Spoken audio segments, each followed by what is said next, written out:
1924. The entire nation, as well as the crowds in Boston Harbor, waited to cheer the first round-the-world flyers.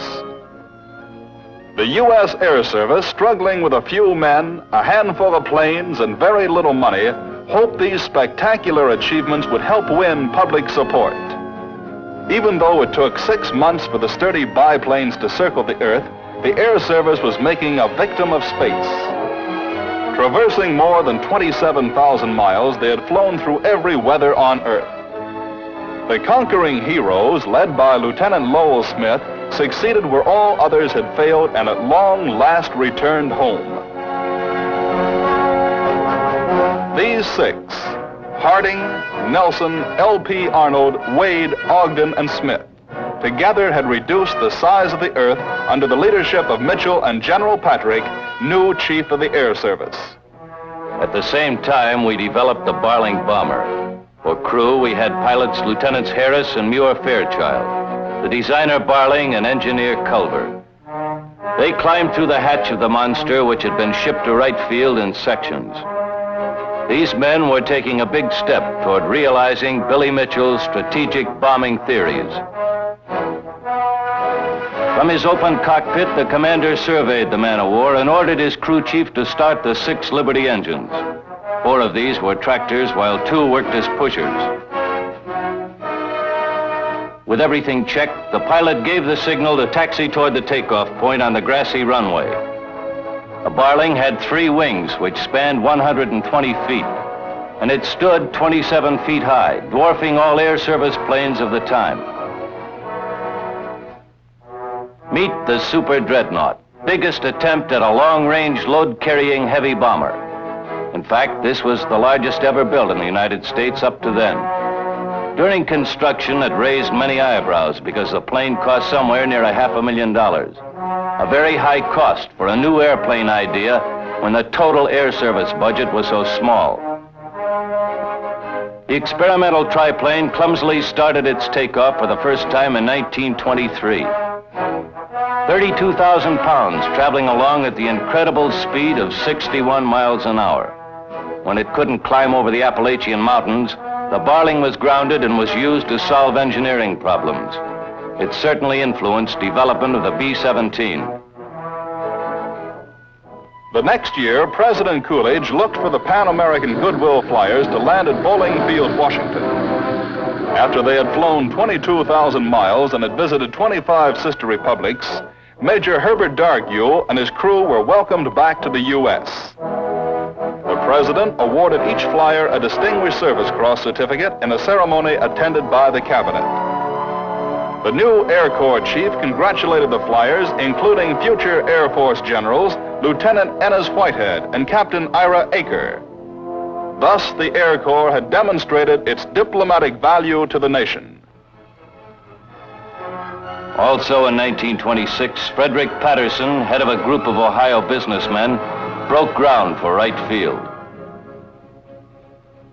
2 years later, Orville Wright raised the flag for our dedication ceremony in the distinguished company of many notables and aviation names.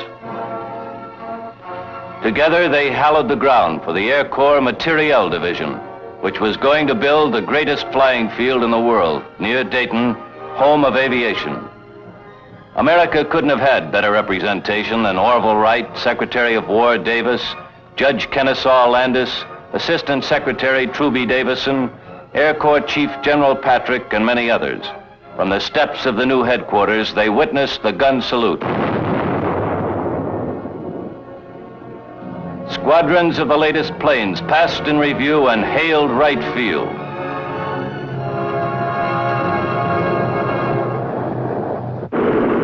Another distinguished Army flight was the first non-stop attempt from California to Hawaii. Ground crews carefully prepared the huge tri-motor Air Corps monoplane called the Bird of Paradise. She was going to fly an untried course mapped out by Lieutenants Maitland and Hagenberger. Oakland airport crowds applauded the 2 Army flyers as they gunned their engines and started off down the long runway. Hundreds of gallons of gas made a heavy and dangerous load. Finally, the bird of paradise lifted itself off the earth and headed for 2,400 miles of nothing but ocean. Navigation was the chief problem. Using instruments he had designed and developed himself, Hagenberger guided Maitland straight to their goal, an island in the vast Pacific. Less than 26 hours later, the people of Hawaii hurried to get a look at the first airplane flown from the States.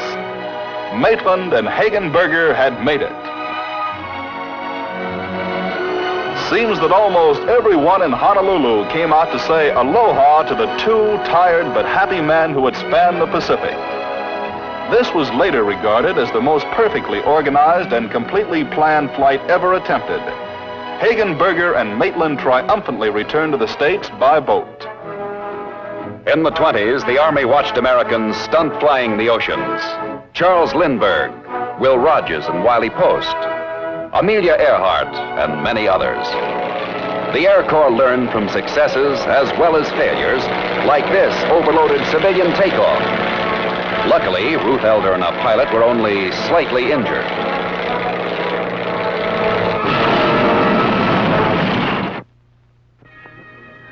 In the search for greater range, very important to air defense, we sent up the famous question mark to try mid-air refueling, another in the Army's never-ending chain of experiments. The idea was as simple as tapping a beer barrel at 70 miles an hour.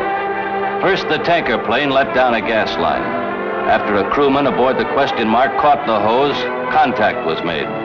This was done 43 different times in order to transfer 40 tons of gas, oil, food, batteries, and supplies. 9 of these delicate contacts were made at night. In all, 5,660 gallons of gasoline and 245 gallons of oil were transferred by this air-to-air refueling method. After completing a transfer, the question mark threw off the gas line, which was then pulled back into the tanker plane. The experiment continued successfully for nearly a week, breaking every endurance record known. When the question mark finally came down, it proved that a plane could fly 11,000 miles without stopping, and that U.S. Air Corps flight training was the best. Major Carl Spaatz and his crew, including 2 other future Air Force generals, were the champion endurance flyers of their time. This was the beginning of the idea that the Air Corps could deliver a payload anywhere on Earth. Even in 1929, the United States Air Arm had shown that strategic operations could be extended to cover half the globe. The question mark's engine showed only trivial wear. If it hadn't been for a plugged grease outlet, who knows how many more days they could have stayed aloft. The rugged 5-man team was made up of Staff Sergeant Huey, Lieutenant Pete Quesada, Lieutenant Harry Halverson, Captain Ira Aker, and Major Carl Spaatz. With questions answered, the question mark returned to its hangar. Lieutenant Colonel Ralph Royce, during the severe winter of 1930, led the first pursuit group, flying Curtiss Hawks through 3 weeks of exercises in sub-zero temperatures. This was a large-scale operation. For many years, the Air Corps was seriously engaged in cold weather tests for its men and machines. Their concern was with the icebound approaches to the American continent. Airplanes had already crossed the North Atlantic and the North Pacific. Eventually, why couldn't enemy aircraft follow the icy meridian straight over the top of the Earth? Just before one mission, a blizzard hit, freezing up the engines. The men found the crankcase oil became a solid mass. Maneuvers such as these demonstrated the vital need for a cold weather testing program. Skis were welded to the ice. Nevertheless, the crews persisted and they got the planes ready to fly. Under the most difficult field conditions and working in frigid temperatures without de-icers, without electrically heated suits, and in open cockpits, the Army Air Corps trained to defend America. American air races started in 1920 and continued to focus public attention on flying for 19 years. Remember the 1925 Pulitzer contest? Our entry was a Curtiss Hawk. General Patrick instructed Lieutenant Bettis as Jimmy Doolittle looked on. The Navy's entry was the same, except for the paint job and the pilot. Lieutenant Al Williams held the speed record and was confident of success. Bettis was the first to take off.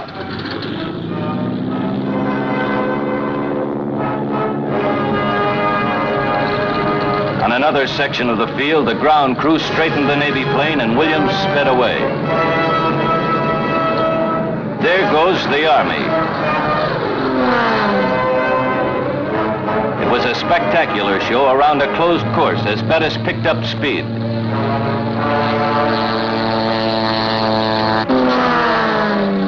First he equaled Williams' old record, then he went even faster. Williams dished out tough competition. Even before Bettis came in for his landing, everyone knew that the Army had won. The new speed king of the year was Cyrus Bettis, who averaged 249 miles an hour. The Navy entry averaged 242 miles an hour and was given second honors. 2 weeks later, in the Schneider International Seaplane Race at Baltimore, Army was represented by Lieutenant Jimmy Doolittle. The Navy was in this one too. They both flew Hawks fitted with floats. Britain entered a Napier. Italy, a Machi. The float planes took to the sea. Doolittle was the first to respond to the signal. In the face of top-notch competition, Army was the first to cross the finish line, a 232-mile-an-hour winner. Cleveland Air Race crowds loved the Army maneuvers, the 1st Pursuit Group and the 17th Attack Group in spectacular operations.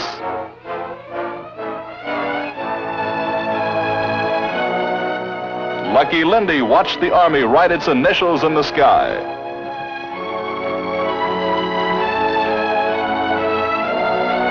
During the 20s, the Air Corps proved the airplane was more than a weapon. Although Army flyers had cut time and distance by flying higher, longer, and faster, this period was a constant struggle for recognition. These flights made Americans think about air power.